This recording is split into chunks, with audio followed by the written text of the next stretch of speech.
ഓണത്തിന് എല്ലാവരും കൂടി ഒരുമിച്ചൊരു വിനോദയാത്ര.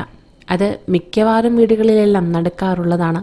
എന്നാൽ ആ വിനോദയാത്ര കഴിഞ്ഞു മടങ്ങവേ മരണം പതിയിരിപ്പുണ്ടെന്ന് ഈ കുടുംബം അറിഞ്ഞിരുന്നില്ല. വിനോദയാത്ര കഴിഞ്ഞു മടങ്ങവേ സ്കൂട്ടർ അപകടത്തിൽപ്പെട്ട് കുട്ടിയെ ഉൾപ്പെടെ ഒരു കുടുംബത്തിലെ 2 പേർ മരിച്ചുവെന്ന വാർത്ത മലയാളികൾ ഏറെ വേദനയോടെയാണ് കേട്ടത്. ഒരിക്കലും ഓണത്തിൽ നമ്മളാരും അത്തരത്തിലൊരു വാർത്ത കേൾക്കാൻ ആഗ്രഹിക്കുന്നില്ല എന്ന് തന്നെ പറയാം. 3 പേർക്ക് പരിക്കുമേറ്റു.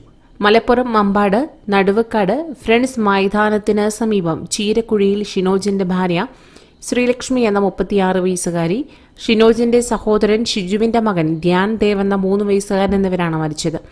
ഷിനോജ് മകൻ നവനീത്, ഷിനോജിന്റെ സഹോദരി ഷിമിയുടെ മകൾ ഭവ്യ എന്നിവരെ കോഴിക്കോട് മെഡിക്കൽ കോളേജ് ആശുപത്രിയിൽ പ്രവേശിപ്പിച്ചിരിക്കുകയാണ്.